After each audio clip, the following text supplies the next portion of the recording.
அனைவருக்கும் வணக்கம். இன்னைக்கு நம்ம கார்ப்பரேட் அக்கவுண்டிங் அப்படின்ற சப்ஜெக்ட்ல இருக்கக்கூடிய ஒரு எக்ஸசைஸ் சம்முக்கான ஆன்சர் வந்து பார்க்கலாம். Chapter 2 underwriting of shares and debentures. அதாவது underwriting of shares and debentures அப்படின்ற சாப்டர் கீழே இருக்கக்கூடிய ஒரு கொஸ்டினுக்கான ஆன்சரை வந்து பார்ப்போம். Publication is Margham publication page number 2.45 exercise number 5. Excel Limited issued 8,000 number of debentures at a 10% debentures of rupees 100 each at a discount of 6%. அதாவது எக்ஸ் லிமிட்டட்னு சொல்லிட்டு ஒரு கம்பெனி ஒரு 8,000 நம்பர் ஆஃப் டிபெஞ்சர்ஸ் வந்து இஷ்யூ பண்ணுறாங்க. அதில் இன்ட்ரெஸ்ட் ஆன் டிபெஞ்சர்ஸ் வந்து 10%. இது நமக்கு இப்போதைக்கு கால்குலேஷனுக்கு யூஸ் ஆகாது. ஸோ ஃபியூச்சரில் ஏதாவது சம் போடும்போது இன்ட்ரெஸ்ட் அண்ட் டிபெஞ்சர்ஸ் நம்ம கண்டுபிடிக்கும் போது அப்போதைக்கு அதை யூஸ் பண்ணிக்கலாம். பட் இந்த சம்முக்கு இந்த பர்சன்டேஜ் அப்ளை ஆகாது. ப்ரைஸ் ஆஃப் த டிபெஞ்சர்ஸ் வந்து ஒரு டிபெஞ்சரோட ரேட் வந்து 100 ருபீஸு. ஆனால் இஷ்யூ பண்ணும்போது இஷ்யூடு ப்ரைஸ் வந்து 6% டிஸ்கவுண்ட் போக 94%க்கு வந்து இஷ்யூ பண்ணுறாங்க அப்படின்னு அர்த்தம். அப்போ 6 ருபீஸ் கழிச்சு 100 ருபீஸில் 6 ருபீஸ் போயிடுச்சு அப்படின்னா டிஸ்கவுண்ட் ரிமைனிங் 94 ருபீஸுக்கு தான் ஆக்சுவலாக வந்து பப்ளிக் இஷ்யூ பண்ணியிருக்கிறாங்க. The whole of the issue was underwritten by Miss Money and Company. So இதை வந்து இந்த எக்ஸல் லிமிடெட் வந்து 8,000 நம்பர் ஆஃப் டிபெஞ்சர்ஸை பப்ளிக் இஷ்யூ பண்ணக்கூடிய வேலையை வந்து அண்டர்ரைட்டர் மிஸ் மணி அண்ட் கம்பெனிக்கு வந்து மொத்தமாக கொடுத்துட்டாங்க. For maximum commission permitted by the லா.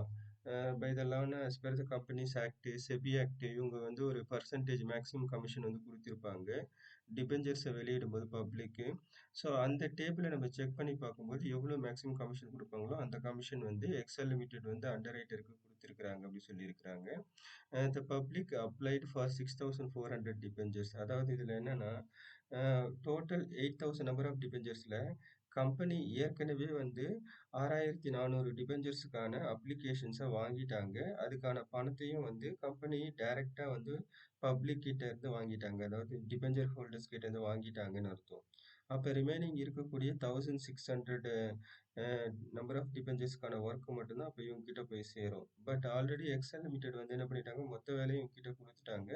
அப்போ இந்த வேலை 6,400 டிபெஞ்சர்ஸ்க்கான ஒர்க்கை வந்து த அண்டர்ரைட்டர் ஹேஸ் ஆல்ரெடி கம்ப்ளீட்டட் அப்படின்னு அர்த்தம். அப்போ ரிமைனிங் பெண்டிங் ஒர்க் வந்து எவ்வளோன்றதை கண்டுபிடிக்கணும். அப்போ மொத்தமாக வந்து டோட்டலாக அண்டர்ரைட்டருக்கு வந்து எவ்வளோ கமிஷன் வரும் அப்படின்றதையும் நம்ம கண்டுபிடிக்கணும். இப்போ ஃபர்ஸ்ட் வந்து நெட் லயபிலிட்டி, அதாவது பெண்டிங் எவ்வளோ வந்து இன்னும் அண்டர்ரைட்டர் வந்து செய்ய வேண்டியது இருக்கு அப்படின்றத வந்து நம்ம பார்ப்போம். ஃபர்ஸ்ட் வந்து கிராஸ் லயபிலிட்டி. கிராஸ் லயபிலிட்டி அப்படின்றது total number of debentures issued. எவ்வளோ டோட்டல் நம்பர் ஆஃப் டிபெஞ்சர்ஸ், வெறும் நம்பர் ஆஃப் டிபெஞ்சர்ஸ் தான், இங்கே அமௌண்ட் ருபீஸ்லாம் வரக்கூடாது. அப்போ கம்பெனி டிசைட் பண்ணியிருக்கக்கூடியது வந்து 8,000 நம்பர் ஆஃப் டிபெஞ்சர்ஸ். அப்போ இந்த 8,000 இங்கே மென்ஷன் பண்ணிப்போம். அதுக்கடுத்து the entire issue underwritten எல்லாமே வந்து அண்டர்ரைட்டருக்கு கொடுத்துட்டாங்க. Total application received by the public and applied for. அப்போ டோட்டல் அப்ளிகேஷன்ஸ் வந்து 6,400 டிபெஞ்சர்ஸ்க்கான அப்ளிகேஷன் பப்ளிக் கிட்டேருந்து வந்துடுச்சு. அதுக்கான அமௌண்ட்டுமே வந்து ரிசீவ் பண்ணிட்டாங்க. ஸோ அண்டர்ரைட்டர் அந்த வேலையை வந்து செஞ்சு முடிச்சுட்டு அந்த ஷேருக்கான அமௌண்ட்டை வந்து they have settled to the கம்பெனிக்கு வந்து அந்த அமௌண்ட்டை செட்டில் பண்ணிட்டாங்க. அப்போ ரிமைனிங் ஆல்ரெடி வந்து இந்த ஒர்க் கம்ப்ளீட்டாக இருக்குது 6,400 இப்போ முடிஞ்சிடுச்சு. அப்போ ஆல்ரெடி ஒர்க் டன் வந்து 6,400 முடிஞ்சிடுச்சு. ரிமைனிங் வந்து 1,600 ஒர்க் பெண்டிங் ஃபார் அண்டர்ரைட்டர்ஸ். அப்போ அண்டர்ரைட்டருக்கு இன்னும் 1,600 ஒர்க் வந்து செய்ய வேண்டியது இருக்குது. அப்போ அந்த பெண்டிங் ஒர்க்கு பேர் வந்து net liability. Net liability for the underwriter. அண்டர்ரைட்டருக்கு ரிமைனிங் இன்னும் இருக்கக்கூடிய பெண்டிங் ஒர்க்கு. அடுத்தது லயபிலிட்டினா, liability is a duty for underwriter to do. அவங்க வந்து அந்த வேலையை செய்யறதுக்கான போர்ஷன் ஆஃப் த ஒர்க் இருக்கு அப்படின்னு அர்த்தம். இப்போ நம்ம செகண்ட் கேட்டகரியில் அண்டர்ரைட்டர் கமிஷன் ஆன் டிபெஞ்சர்ஸ். இதில் வந்து 2 பேட்டர்னில் வரும் அண்டர்ரைட்டரை பொறுத்த வரைக்கும். அதாவது up to 5 lakhs, above 5 lakhs, அதுக்கப்புறம் சப்ஸ்கிரைப்டு பை த பப்ளிக். டைரெக்டாக பப்ளிக் சப்ஸ்கிரைப் பண்ணும்போது ஒரு கமிஷன் வந்து தருவாங்க. அதுவும் அண்டர்ரைட்டருக்கு தான் சேரும். அதுக்கப்புறம் அண்டர்ரைட்டர் மூலயமா வந்து ஒர்க் கம்ப்ளீட் ஆகிருக்கிறதுக்கு வந்து அதுக்கு ஒரு பர்சன்டேஜ் வந்து தருவாங்க. ஸோ இதுக்கு வந்து டேபிள் இருக்கும். அப்படி இல்லைனாலும் நம்ம இங்கே இருக்கக்கூடிய இந்த டிஸ்கிரிப்ஷன் வச்சும் நம்மளால அப்ளை பண்ணிக்கலாம். ஸோ இதுக்கு செப்பரேட்டா புக்ல பார்த்தீங்கன்னா, ஒரு டேபிள் வந்து இருக்கும்.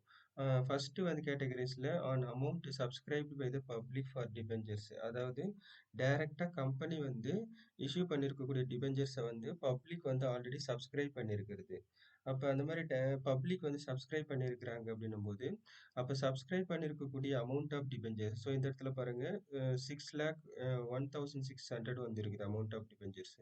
அப்போ இன் கேஸ் வந்து as per the law public வந்து சப்ஸ்கிரைப் பண்ணியிருக்கக்கூடிய அமௌண்ட் ஆஃப் டிபெஞ்சர்ஸ் வந்து 5 லேக்ஸ்க்கு மேல இருக்கு அப்படின்னா, the maximum commission permitted by the law வந்து ஒன்லி 1%.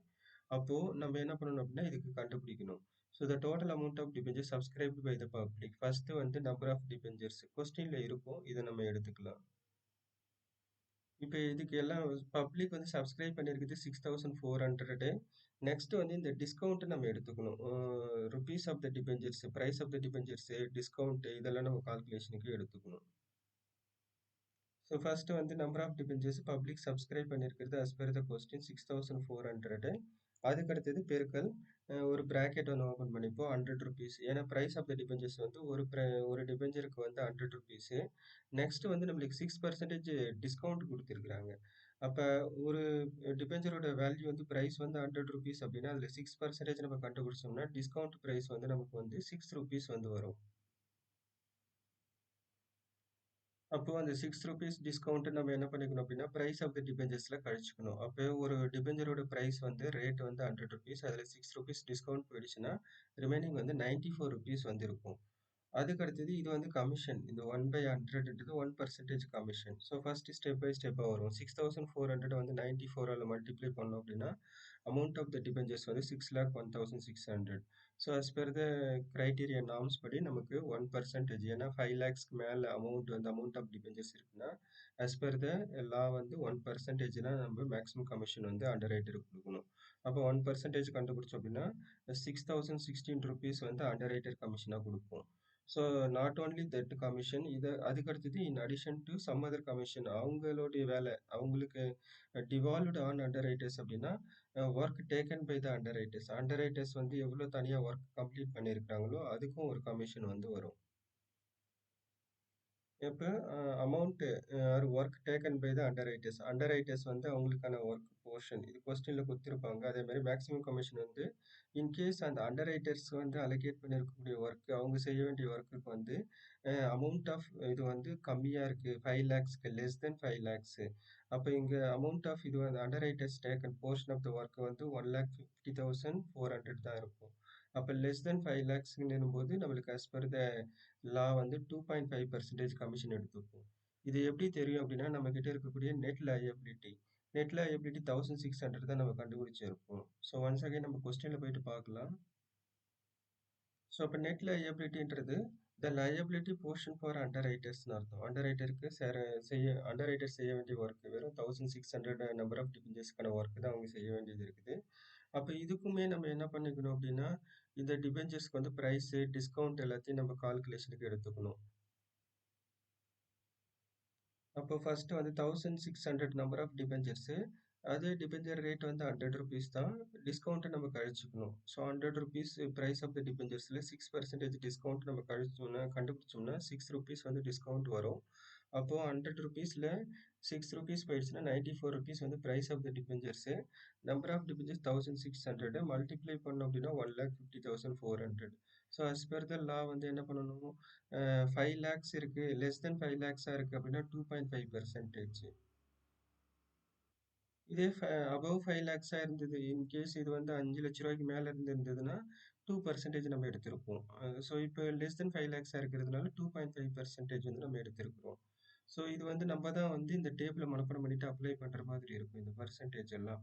அப்போ 2.5% நம்ம கண்டுபிடிச்சோம்னா 3,760. அப்போ 1,50,400ல் 2% 3,760. நம்ம ஆல்ரெடி வந்து பப்ளிக் சப்ஸ்கிரைப் பண்ணியிருக்கக்கூடிய கமிஷன் வந்து அண்டர் ரைட்டருக்கு சேர வேண்டியது 6,016. அண்டர் ரைட்டர் மூலியமா செய்ய வேண்டிய வேலைக்கான கமிஷன் அண்டர் ரைட்டருக்கு 3,760. So the total commission for the underwriters is 9,776. Sorry, 9,776. That's all. அவ்வளவுதான்.